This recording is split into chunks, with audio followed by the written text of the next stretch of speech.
자, 반갑습니다. 자, 2018년 22일에 우리 주택관리사 자격시험 대비 이제는 회계 원리 기초 입문 과정부터 이렇게 시작이 됐습니다. 뭐 이렇게 얼굴을 보면은 처음 뵌 분도 계시고 이렇게 또 뵀던 분도 계시겠지만은 상을 이렇게 사람의 만남과 헤어짐이 있으면서 이렇게 과정이 있어서 이렇게 새롭게 얼굴 보면 더 반갑고 또 기존에 뵀던 얼굴도 있지만 한 번 더 다시 시작하는 의미에서 이렇게 볼 수가 있죠. 그런 점에서 2018년 우리 준비하는 입장에서 자격시험 입장에서는 분명히 합격이 목표니까 그 합격을 위해서 한번 최선을 다한 한번 한번 가봅시다. 그래서 회계 원리를 정리하는 데 있어서 저는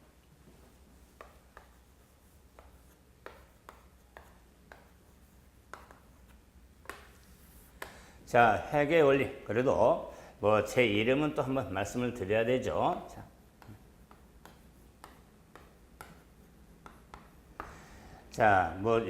교수님들은 나름대로 애명이라든가 다른 이름 쓸 수 있지만 본명이죠. 그래서 최영근입니다. 그래서 여러분이 공부하시면서 여러 가지 또 문의사항도 있고 질문사항도 있으면 이렇게 확인할 수가 있죠. 그랬을 때 저는 이 회계 원리를 공부를 할 때 크게 세 가지를 항상 강조를 합니다. 그래서 지금 기본서 과정의 내용도 있지만은 기초 입문 과정에서는 회계 원리에 대한 우리가 적응하는 가장 기본적인 단계가 되기 때문에 회계 원리를 정리할 때는 저는 첫 번째 자신감, 시선 말로 I can 할 수 있다고 하는 자신감이 중요합니다. 과목의 특성상 회계 원리는 아마 뒤에서 들었지만은 상당히 어려운 과목으로 이야기를 합니다. 그래서 주택을 자격시험을 준비하는 입장에서 한번 주위에 어떤 과목이 있고 어떤 내용을 해야 되는지 한번 궁금증에서 한번 관심을 두신 분들은 하면은 대부분 100이면 거의 상당수가 아마 회계 원리가 힘들 겁니다. 회계 이야기하면서 회계만 극복을 하면 아마 합격을 할 텐데 회계가 만만치 않을 건데 이런 이야기를 많이 합니다. 비록 현직에 지금 근무하는 우리 관리사무소 소장들도 마찬가지고 그래서 그 과정이 있었으니까 그래서 그런 점을 입장에서 본다면은 회계 원리 우리 시험적으로 우리 주택관리사 자격시험적으로 충분히 할 수 있습니다. 하는 이런 자신감이 첫 번째 중요합니다. 그래야 그 자신감을 가지고 회계 원리를 정리하면서 가는데 그 자신감을 바탕으로 해서 회계 원리는 기초 튼튼 만사 형통이 되는 겁니다. 그렇기 때문에 이 기초 과정들에 중점을 두면서 정리하셔야만 그만큼 도움이 되는 겁니다. 그래서 기초 튼튼 만사 형통은 제가 마무리 특강할 때까지 아마 강조할 겁니다. 기초가 튼튼해야 본시험적으로 가서 흔들림이 없게 되는데 특히 회계 원리는 기초 원리를 대단히 중시하는 겁니다. 기초 원리를 중시한다. 두 번째로는 회계 원리는 자신감에서 시간이 필요한 과목이 됩니다. 그래서 이 시간도 충분한 시간을 고려해서 공부할 과목이 되는 겁니다. 물론 어떤 과목, 민법이 됐든 시설개론이 됐든 시간이 필요치 않는 과목은 아니에요. 하지만 회계 원리는 막단 시간이 필요합니다. 일단 들어보면 알겠지만은 회계하면은 어카운팅 계산 세마는 과정이거든요. 계산 세마는 과정이 되기 때문에 계산 과정이 있잖아요. 이 계산 과정이 있기 때문에 그만큼 시간이 필요하겠죠. 그렇기 때문에 물론 시험장 가서도 이런 문제에서 다른 거 아니지 회계 원리는 과목은 계산형하고 이렇게 지문형, 계산형, 지문형 이런 문제가 나오는데 거의 계산형과 지문형이 5대5인데 최근 즉 우리 20회 때 19회, 18회 이런 쓰면은 계산형이 한 60%, 지문형이 40% 이렇게 출제가 되거든요. 그렇기 때문에 주어지는 지문형도 1분이고 계산형도 1분인데 푸는 시간이 그럴 때 계산형은 시간관이 그만큼 필요죠. 그 시험 쪽도 그렇지만은 저는 해결되는 과목 자체는 왜 시간이 필요하냐? 그 원리에 대한 이해. 우리가 과목에 따라 이해를 요하는 과목입니까? 아니면 암기를 요하는 과목입니까? 이런 얘기거든요. 그랬을 때 말 그대로 회계 원리잖아요. 자, 이 원리 뭐 회계하기를 할 수 있습니다. 문제 유형에 따라 그럴 때 이 원리적인 이해가 필요하다. 그렇기 때문에 이 원리의 이해는 자, 우리가 자, 어느 과목들을 단순히 암기를 통해서 할 수 있지만 회계 원리의 이해를 해야 하기 때문에 그 이해에 대한 상당한 시간이 필요한 겁니다. 그 시간을 좀 할애해서 정리하셔야 충분히 그러기 때문에 자, 우리가 2018년 7월이 20일에 시험 예정을 할 수 있죠. 그런다면은 지금 2017년도 만약에 뭐 9월, 10월이다. 11월, 11월 이러면은 쉽게 말해서 상당한 시간이 남았지 않냐. 이런 생각할 수가 있거든요. 그런데 과정으로 보면 뭐 9월, 10월 일반적으로 보면요. 입문과정, 11, 12월은 기본서, 기본과정, 1, 2, 3은 기본 심화과정, 그 다음에 4, 5월 하면은 문제풀이 과정, 2월 하면 동영모의 과정, 9월 하면 지금까 자, 7월 하면은 당연히 시험장 가게 되는 마지막 특강을 통해서 시험장 가야 됩니다. 과정을 보면요. 그렇게 많은 시간이 남는 게 아니에요. 그리고 만약에 회계 원리를 만약에 한 6개월 정도 공부를 해서 어느 정도 완벽하게 정리하는 그런 과목이라면 주위에서 회계 원리를 어렵다, 힘들다 그런 이야기를 할까요? 그러지 않습니다. 상당한 시간이 필요한 과목이 되기 때문에 네? 그래서 그 이해를 위해서 시간이 필요하기 때문에 그래서 공부도 전략이 필요하다 그 말이에요. 전략이 필요하다. 뭐 전략 나오고 전술 나오니까 뭐 군대 용어로 생각할 수 있지만은 당연히 시험 준비한 입장이니까 우리가 학문을 연구하는 게 아니라 회계 원리를 연구하는 지금 과정이 아니라 시험 쪽입니다. 자격 시험을 지금 자격을 얻기 위해서 시험 보는 과정이 되기 때문에 전략이 필요하다 그 말. 그 전략은 목표 설정부터 이루어지는 겁니다. 자, 목표 설정을 통해서 전략을 짜야 되는데 그럼 그 목표가 뭐냐? 자, 시험이라는 경우는 자격 시험은 과목별로 자, 관악 40점. 관악을 넘어야죠. 40점 이상으로서 평균 60점입니다. 관악 없이 자, 평균 60점. 그러면 과목당 관악은 40점이 되거든요. 40점. 자, 그렇다면은 대부분 목표 설정을 할 때 관악 40점만 넘길 거냐 아니면은 평균을 넘길 거냐. 그게 대단히 목표가 중요합니다. 왜 그러냐면 제가 지금 이번 시간마다 지금 반복적인 이야기가 회계는 어렵다. 자, 좀 복잡하다. 주위에서 많이 그런다. 자, 이런 이야기 지금 반복적으로 하는데 그걸 충분하게 인지하면서 그걸 극복을 해야 하기 때문에. 자, 그래서 그런 이야기 때문에 회계 원리는 관악 40점만 넘기고 민법이나 시설결에서 고득점이 나와서 평균을 맞추자. 그런 전략을 짤 수가 있습니다. 저는 그런 전략은 대단히 위험한 전략이라고 합니다. 그러신 분은 시험장 가면 불안하고 제가 20회 때도 뭐 1차 기록가 나왔잖아요. 이미 뭐 그런 공부시험을 보면은 그렇게 공부하신 분들은 뭐 다는 아니지만 대다수가 실패를 했습니다. 왜? 민법이 시설근이 그렇게 만만하냐? 그렇지 않습니다. 과목별로 다 그만큼 어려움이 있기 때문에 과목별로 그래서 회계를 목표 설정은 전략을 짜기 전 목표를 60점 목표는 잡아야 된다. 그 말, 60점. 60점 목표를 잡아야 하기 때문에 저는 회계 원리를 과락을 넘기려고 여러분하고 얼굴 뵌 게 아닙니다. 자, 저는 기본 기초 과정만 해도 40점은 넘길 수 있다고 저는 단언한 사람입니다.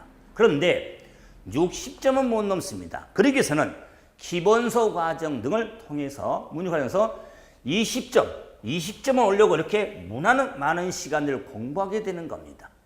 그렇기 때문에 목표 설정을 할 때 60점, 평균은 넘기겠다. 이런 목표 설정이 대단히 중요한 겁니다. 그래서 목표 설정을 해서 60점의 목표 설정에서 이제는 전략 수립이 이루어지는 겁니다. 자, 그렇기 때문에 목표 60점을 넘기기 위해서는 저는 편식을 해서는 안 됩니다. 편식을 하지 말고 자, 그 기본서에 나와 있는 과정을 충실히 정리하는 것. 대부분 과락을 지금 목표로 한 사람은 이 단어는 버리고 저 단어는 버리고 이 단어는 집중하고 그래서 그걸 입맛대로 이렇게 선택해서 편식을 하게 되는데 편식이 아닙니다. 그 원리의 기본적인 과정에 충실해야만 평균 60을 넘길 수가 있는 겁니다. 그래서 과정에 충실하자 그 말이에요. 과정에 자, 그렇기 때문에 과정에 충실하는데 그 전략적인 의미를 짜면서 제가 시간부터 시작해서 흘러왔는데 그래서 60점을 넘긴다는 목표에 전략적인 그래서 회계 원리도 하나의 전략 과목이라는 이런 목표를 놓고 확인해 가는 게 조금 더 유용성이 확인할 수가 있습니다. 자, 그래서 저는 두 번째로 이런 시간적인 중요성을 한 번 더 언급을 하는데 제가 회계원리를 이해 과목, 그래서 기초 과정부터 정리하면서 이해 과목입니다. 회계원리는 이해 과목입니다. 그런데 시험은요, 궁극적으로 암긴 거예요. 그래서 제가 앞으로 정리하면서 회계원리 이해 과목인데 정리하다 보면 나중에 회계원리도 암기 과목이다. 이렇게 한번 강조할 때가 있을 겁니다. 그러나 기초, 우리가 입문, 기본서, 기본과정을 할 때는 암기보다는 회계는 이해 과목으로 정리를 하시면서 정리를 하셔야 됩니다. 이제 세 번째로 한국 채택, 국제, 회계 기준이 있습니다. 자, KIFRS가 있죠. 그래서 자, 회계 기준 한국채택제 국제 기준이 있는데 KIFRS가 자, 도입이 돼서 자, 이 기준은 KIFRS를 적용하기 때문에 이 자, KIFRS에 대한 적용에 따른 내용이라든가 기준이라든가 무역이라든가 문제 이런 것들을 KIFRS를 정리를 하셔야 돼요. 저는 기초 입문 과정부터 내용적으로 나왔을 때 KIFRS를 반영해서 정리해 드릴 거다. 과거 기준대로 하신 분들이 아마 있을 거예요.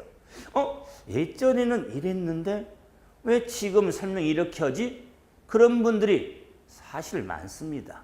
왜? 과거 기준에 비해서 KIFRS는 말 그대로 국제 기준이 되기 때문에 상당히 난해한 것도 많고 복잡성도 있습니다. 그런데 시험은 KIFRS를 반영한 문제가 출제가 되기 때문에 그 유형에 맞춰야 된다 그 말. 그러기 위해서는 그 문제 유형을 KIFRS에 관련해서 문제 유형을 가기 위해서는 먼저 기준부터 숙지를 잘해야 된다 그 말이에요.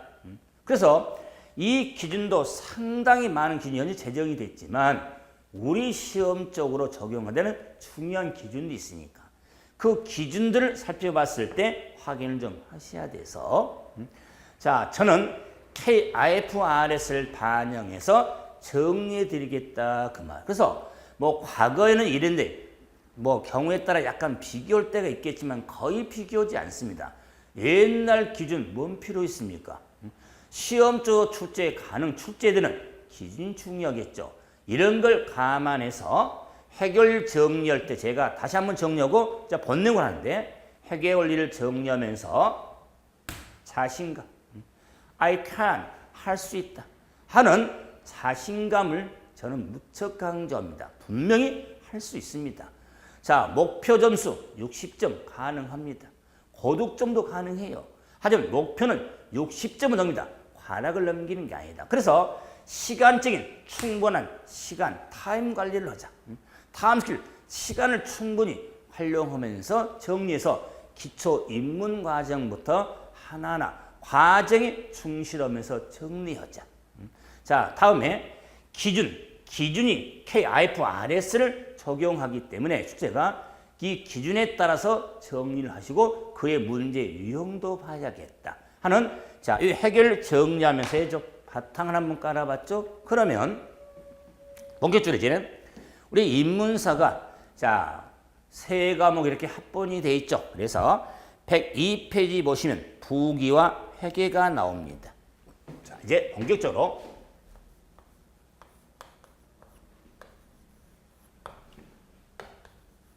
부기와 회계.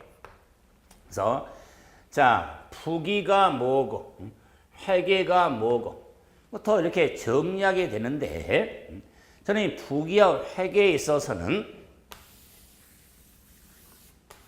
큰 원을 만듭니다. 원. 자, 큰 원을 만들어서 자, 하얀 초크죠? 하얀색. 자, 그 다음에 자, 그 가운데다가 빗금침. 자, 이 부분을 만듭니다. 그래서 부기와 회계 관계에 있어서는 자, 이 모양 하얀색. 그래서 자, 이 하얀색을 알파벳 A라고 하고 자, 이 노란색을 알파벳 B라고 합니다. B. 자, 그러면 자, A는 회계를 의미하고 자, B는 부기를 의미합니다. 부기. 그래서 자, 부기와 회계하고 부기 관계를 결론적으로 하면은 자, 지금 회계는 어카운팅에서 물론 자, 이 이니셜로 써놨으니까 자, 어카운팅. 자, B는 자, 북키핑. 자, 그래서 자, 회계는 계산세만은 1년 된 과정, 부기하면은 북키핑, 장부의 기반은 1년 된 과정을 북키핑. 자, 그래서 회계 부기와 관계는 이 모양인데 이 모양에 자, 손잡이를 이렇게 만들어 보면 자, 후라이팬에 달걀 계란을 준가 우리가 딱 떨어뜨리면 흰자가 쫙 깔리고 그 가운데 노란자가 그렇죠? 뭐 이 노란자 지금까 자, 전시론심을 이렇게 탁 치면 이렇게 깨지죠. 자, 그래서 부기 회계 관계는 정리할 때 계란 후라이를 이렇게 달걀 후라이를 정리해 두면 회계부 관계를 정리할 수가 있는 겁니다. 자, 그래서 자, 지금 이제 부기부터 하나 정리해 가겠지만은 왜 교재에 부기가 나오고 회계가 나오니까 자, 그런데 결론부터 말씀은 부기보다 회계가 중요하지만 이제 이 부기라든가 자, 회계 원리는 이런 부기 원리나 회계 원리나 이렇게 공통적인 부분이 있기 때문에 원리는 동일한 겁니다. 자, 비록 자, 회계 원리라고 그래서 저는 그럼 부기 원리하고 회계 원리는 다르냐? 그렇지는 않습니다. 원리는 같다 그 말. 그런데 부기보다 회계는 훨씬 더 광범위하다 그 말이. 그렇기 때문에 우리가 전통적 회계하면은 부기를 의미하고 현대적 회계하면 우리가 어카운팅 회계를 의미하는 거면서 전통적 회계는 북키핑을 의미하고 부기를 현대적 회계는 어카운팅을 의미하는 겁니다. 자, 그랬을 때 회계는 부기보다 훨씬 더 광범위한 범위다 그 말이에요. 자, 그러기 때문에 이 광범위한 범위가 되기 때문에 부기 원리든 회계 원리든 이런 공통점을 통해서 확장해 가는 걸 부기 회계로서 이렇게 정리하면서 계란 후라이라는 걸 바탕을 두고 정리하는 게 도움이 될 거다. 그래서 앞으로 기본서 과정들 하면서도 부기 회계에 시험적으로 부기가 뭐냐, 회계가 뭐냐 그렇게 시험적으로 아마 접근 좀 어려울 거예요. 그러나 우리가 회계를 공부하면서 회계 원리를 공부하면서 회계가 뭔지 그에 대한 부기가 뭔지 이런 바탕도 없이 공부하는 건 말도 안 된다. 그 말이에요. 그런 과정을 통해서 정리하게 되는데 그러면 부기가 뭐냐? 부기부터 한번 보자 그 말. 그래서 부기 하면은 북키핑 그랬죠. 그럼 북키핑 하면은 그걸 번역하면 북이라고 하는 건 장부입니다. 장부. 키핑 하면은 자, 기록하다. 그래서 자, 북이라고 하는 건 장부 기입을 말합니다. 장부 기입을 줄여서 약자로서 짱 띄고 입 띄어서 북이라고 하는 겁니다. 북이. 그래서 북이라고는 뭐 어떤 새롭게 만든 용어가 아니라 장부 기입하다를 약어로 북이라고 하는 겁니다. 줄여서 그러기 때문에 줄임말의 의미가 되는 겁니다. 그래서 뭐 다른 것도 마찬가지지만 줄여서 쓰는 말들이 많거든요. 줄임말들. 그 줄임말들을 이렇게 정리해 나갈 때 이게 풀어 쓰면은 쉬운데 줄여 쓰다 보니 이렇게 부기. 아니 장부 기입하는 거 이러면 구분이 편할 텐데 우리가 이런 걸 줄여서 약어로 부기라고 하거든요. 그래서 보다 보니까 뭐 저는 저 마음은 청춘 뭐 젊음이 아직도 젊은 세대라고 하는데 뭐 제 이제 주위나 뭐 제 자녀들은 그러지 않겠죠? 그러냐면은 문자들 보면은 저희가 하는 문자하고 솔직히는 얘들이 하는 문자는 무슨 말인지는 모르겠어요. 아니 줄여서 뭐 약어로 쓰고 있는데 그걸 이해를 못 하겠어요. 저희들은 풀어 쓰잖아요. 문장도 길어가면 다 풀어 쓰는데 뭐 두 자 한 자로 그냥 쓰면은 통한대. 무슨 말 어떻게 합니까? 뭐 이렇게 이야기하면은 아 우리 교수님은 구시대구나. 아 저도 뭐 신세다고 이렇게 노력한 사람이지만 뭐 세월이란 건 어쩔 수 없지만 그래서 그런 거 생각하면은 아 요즘에 그 약어 뭐 줄여 쓰는 거 이런 거 들으면 회계 원리도요 경우에 따라 상당히 줄임말들이 좀 나옵니다. 한 예를 보면요 이런 게 있거든요. 아마 주위에서 들어봤지만 줄임말에 나오니까 우리 시험처는 증자, 감자, 증자, 감자. 그 다음에 자 예를 들어서 차금. 자 그럼 이런 말들이 증자가 나오고 감자가 나오고 차금이 나오고 뭐 유상증자, 무상증자, 유상감자, 무상감자, 현재가치 할인 차금, 사채 할인 발행 차금 이런 말 나와요. 그럼 이 증자나 감자나 차금은 다 줄임말이에요. 그게 뭐의 줄임말이냐면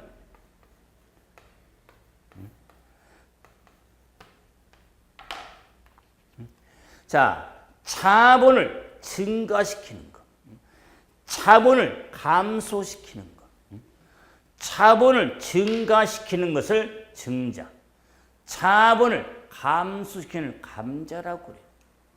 우리가 증자, 감자 대단히 어려운 말인데 자본을 증가시키는 것, 자본을 감소시키는 것, 그러면 주려면 원래 자 자본의 증가를 하면요 자감해야 되는데 잦은 자감을 자다 보니까 깜빡하다 보니까 뒤바뀌어 버린 거예요.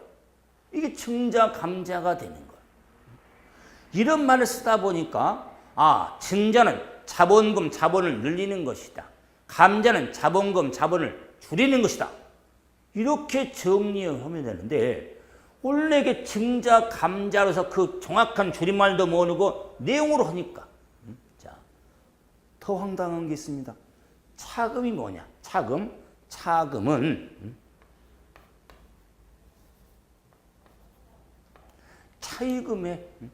차이 금액을 줄여서 차금이라고는 더 황당하잖아요.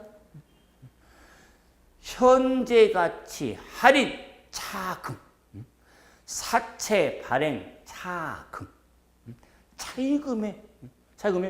자, 채권을 우리가 현재 가치로 할인하다 보니까 명목 금액과 현재 가치 금액의 차이난 금액이 있어. 차이난 금액을 장부에 기록하기 위해서 차금이라는 이름을 쓰는 거예요. 사채 발행 금액과 사채금과 우리가 수취한 금액과의 차이가 있으니까. 그러니까 액면 금액과 발행 금액의 차이가 있으니까 그 차이난 금액을 차금이라고 하는 것. 그렇기 때문에 차이 금액이 차금이다. 이렇게 줄임말한 걸 안다면 훨씬 더 편하게 갈 수가 있죠. 그래서 이뿐만 아니라 앞으로 회계를 공부하면서도만 줄임말의 표현들이 나왔을 때 이렇게 정리해 드리겠지만 공부하면서 그러잖아요. 아마 인문도 첫 시간 제가 이런 말씀 많이 들었는데 아마 민법, 법 과목을 하면서 또는 시설계로 우리는 예를 들어서 뭐 기계나 관련 쪽에서 공부를 하면서 뭘 힘들어 하냐면 아마 이런 말 할 거예요. 북이 지금 회계를 하고 있지만 영어지만은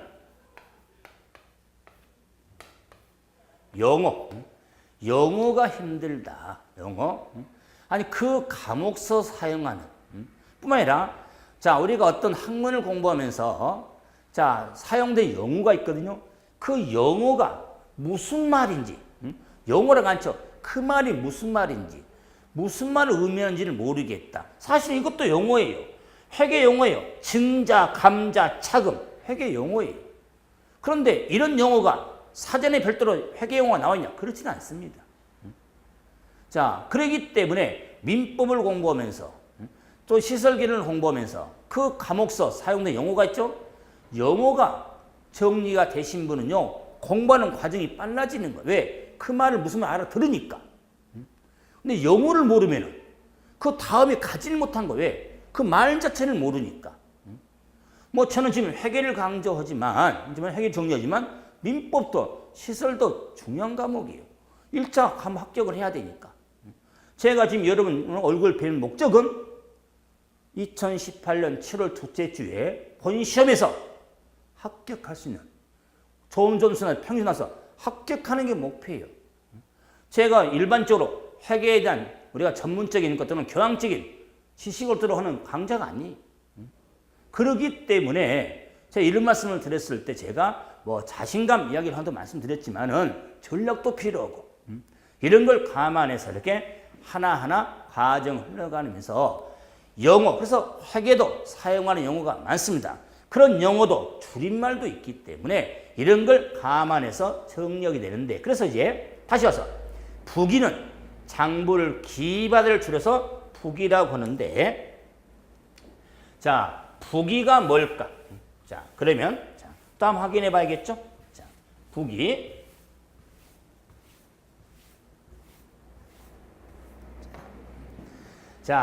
부기가 뭘까? 부기 하면은 기업의 재산 상태, 기업의 재산 상태,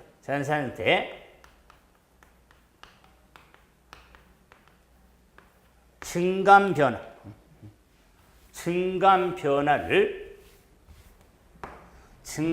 변화를 일정한 원리 원칙, 일정한 원리라든가 원칙에 의하여 장부의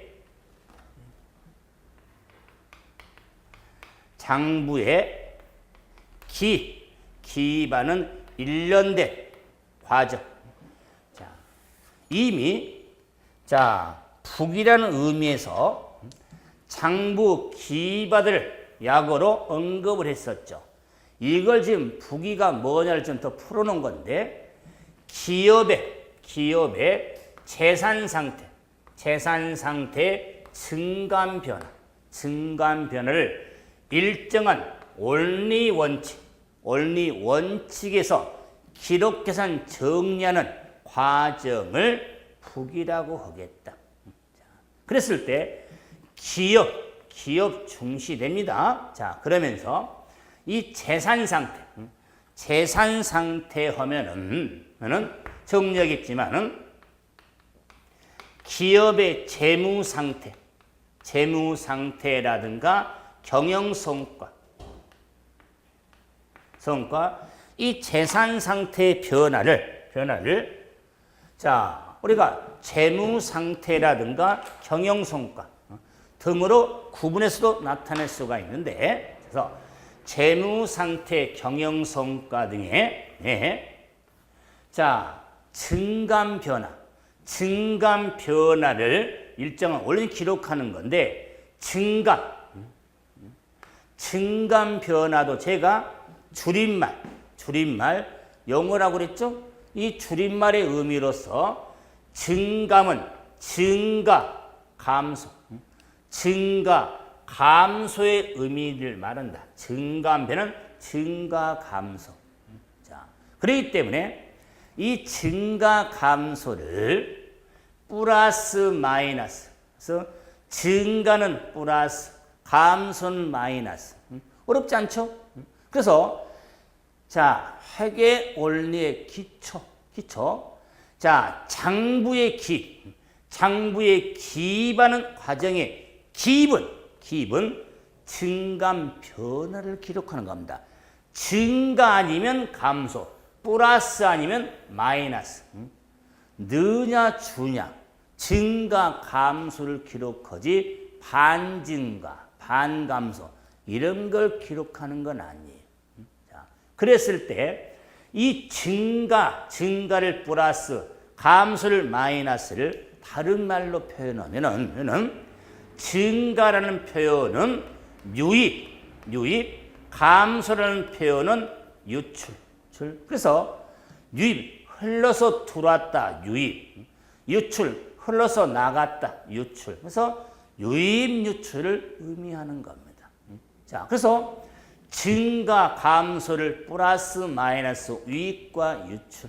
그리고 요 플러스, 마이너스 의미가 되기 때문에 또 달리 좀 어려운 말인데, 대체란 말하고 또 상계라는 말. 대체는 늘린다는 의미고, 상계는 줄인다는 의미거든요. 뭐 대체라든가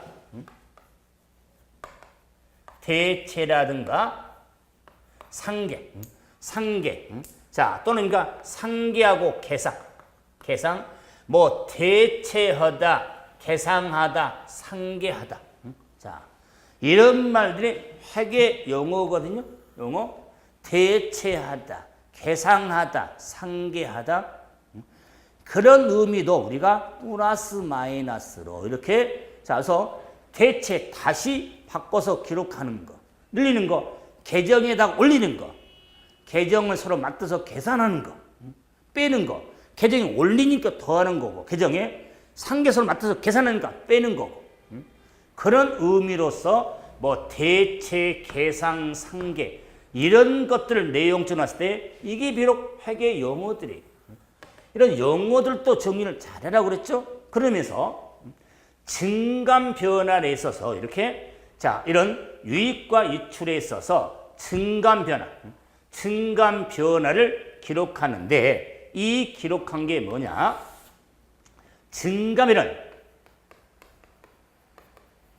경제적 사건이 되는 겁니다. 그래서 경제적 사건의 증감 변화를 요 사건이라고 해서 뭐 사고 사건이 아니라 어떤 일어나는 현상을 말하죠. 그 사건의 그것도 경제적 사건의 변화를 그 변화는 경제의 사건을 의미한다 그 말.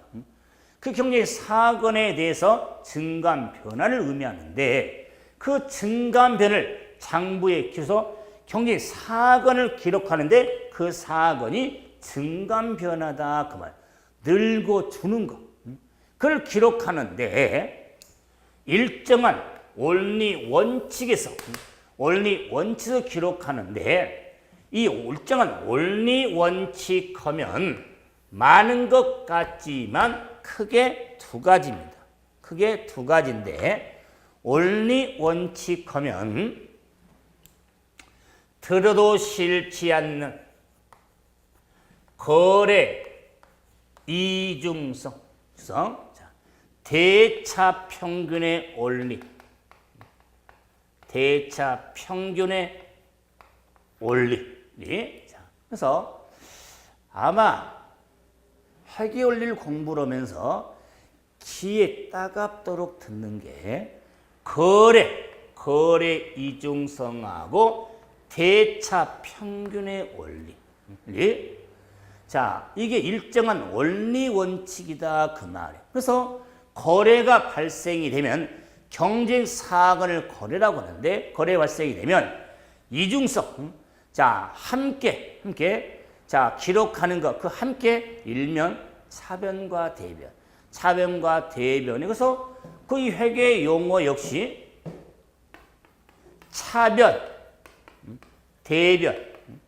정리했지만 차변, 대변도 회계 용어죠. 그죠? 차대변. 자, 우리가 또 표현 아닌데 제가 오늘 그 첫 수업이라고 그래서 그 이런저런 애적인 말씀드렸는데 아마 회계 공부하시는 분들이 아마 이런 이야기를 해요. 야, 정말 회계 차대변도 모르고 시작했다가 그래도 차대변은 알겠다. 그 말은요 상당히 안다는 겁니다. 회계는 차대변만 알면요 거의 했다고 봐요. 사실이에요. 잠깐만요. 자, 이렇게 차변과 대변을 구분한다는 건 상당히 원리를 안다는 거예요. 공부를 했다는 거예요. 그래서 푸념식으로 하지만은 차대변도 모르고 시작했다가 차대변을 알겠다. 그런 건 뭐 자주 쓰면 좋아요. 자, 그럴 때 자, 거래 이중성은 자, 거래가 일어나면 차변과 대변의 이중 함께 기록한다는 게 이중성. 그러면은 함께 기록하니까 대차. 역시 대변과 차변이죠. 대변과 차변에 기록한 금액의 토탈, 합이에요. 차변에 기록한 금액과 대변에 기록한 금액의 토탈, 합은 반드시 일치한다는 게 대차평균의 원리라고 한다. 그래서 말은 거래 이중성, 대차평균의 원리 반복이 되겠습니다. 그랬을 때 거래 이중성에서 회계 원리를 공부를 할 때 그냥 같이 공부를 하잖아. 할 때 보면 독불장군 혼자는 같이 하죠. 어차피 모레가 21회 2018년대는 절대평가입니다. 앞으로 상대평가가 이루어지겠지만 현재는 절대평가입니다. 자, 그렇기 때문에 여러분 21회 대비는 절대평가입니다. 자, 정리했을 때 함께 같이 논다. 그리고 어차피 여러분 매니지먼트 관리라고 하는 것은요. 이런 것은 혼자 못하는 겁니다. 더불어 하는 겁니다.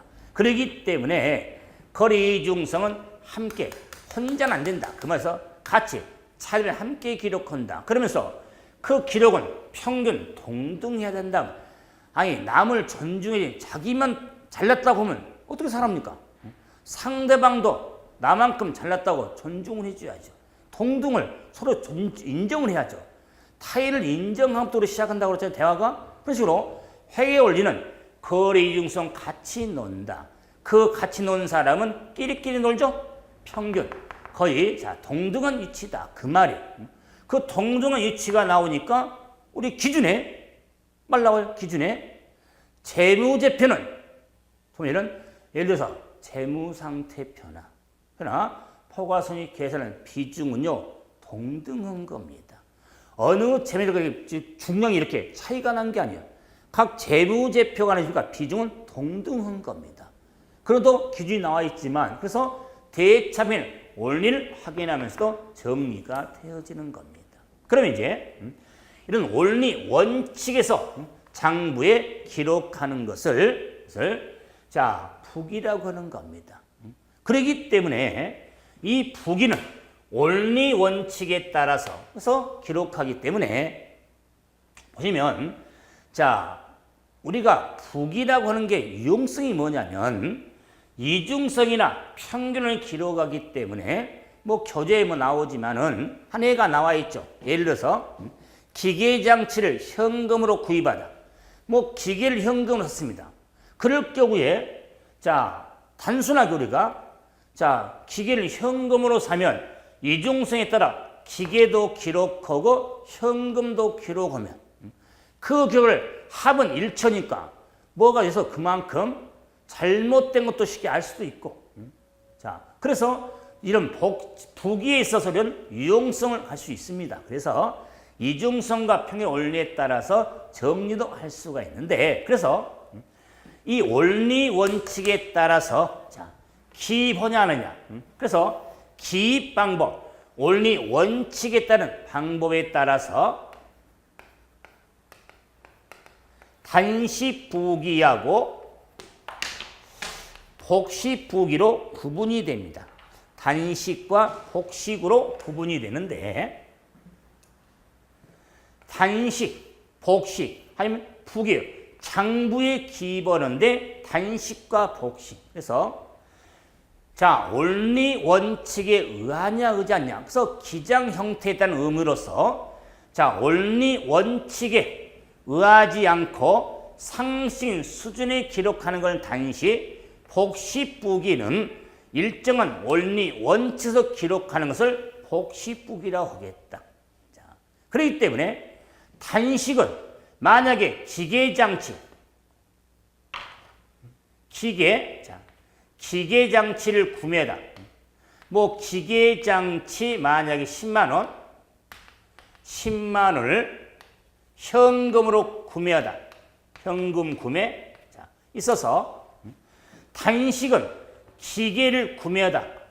지금 기록하는 게 단식이라면 자 복식은 기계도 기록하고 현금도 기록하는 걸 복식이라고 한다. 그러면 기업은 자 복식부기로서 단식부기는요 주로 가게, 집. 자, 그럼 복식은 주로 기업서 하는 게 기입하는 게 복식부기다 그 말이에요. 그렇기 때문에 단식부기 하면은 대표적으로 가계부는 단식부기 형태다 그 말이에요. 수입 얼마, 자 지출 얼마를 딱 써서 잔액 얼마 이게 가계부 아니에요? 자 그래서 자 얼마 수입이 있었냐, 얼마 지출이 있냐 수입 지출을 단순히 기록하는 게 가계부잖아요. 그런데 복식부기는 원리 원칙에 따라서 자 기입하는 걸 복식부기로서 정리가 돼서 단식과 복식부기는 원리 원칙에 의하냐 의하지 않고 기록하냐를 구분해서 정리를 하게 되는 겁니다. 그러므로 단식과 복식부기는 원리 원칙에서 기록하냐 기록하지 않냐 그래서 상식적인 수준에서 기록을 하냐 아니면 일정한 원리 원칙에 기록하냐 그래서 우리 기업에게를 공부를 하니까 복식부기를 확인하면서 자 거래 이중성과 대차평의 원리에 따라서 기록하기 때문에 자기 검증 기능을 수행할 수 있는 큰 장점을 가지고 있는 게 부기라고 한다. 그래서 복식부기의 장점 하면은 자기 검증 기능을 수행하게 된다. 그 말이야.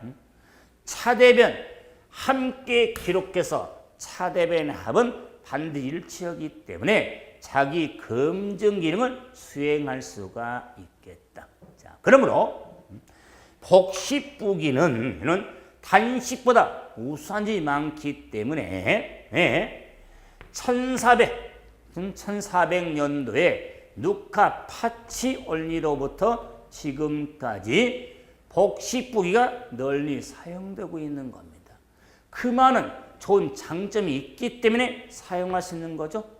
그렇기 때문에 그럼 복식부기하고 이제 단식에 의해서 우리가 무슨 회계 사고면 현금주의 사고인지 발생주의 사고인지 이런 것들은 조금 이제는 기본소 과정에서 해 나갈 거예요. 지금부터 뭐 현금주의 사고, 발생주의 사고 여기까지 접목은 힘드니까 그랬을 때 이 지금 부기하면은 장부에 기반하는 과정에 재산 상태 증감 변화를 원리 원칙에 따라 장부에 기반은 일련된 과정. 단순하게 장부 기반한 걸 부기라고 하지만 뭘 기반이야? 재산 상태 증감 변화를 원리 원칙에 따라 기록 계산 정리하는 과정을 부기라고 하더라. 그 장부에 기반한 과정을 부기를 한번 살펴봤으니까 이제 다음 시간에는 회계가 뭔지를 가지고 조금 더 정리할 수가 있죠. 그래서 이번 시간은 여기서 마무리죠. 수고하셨습니다.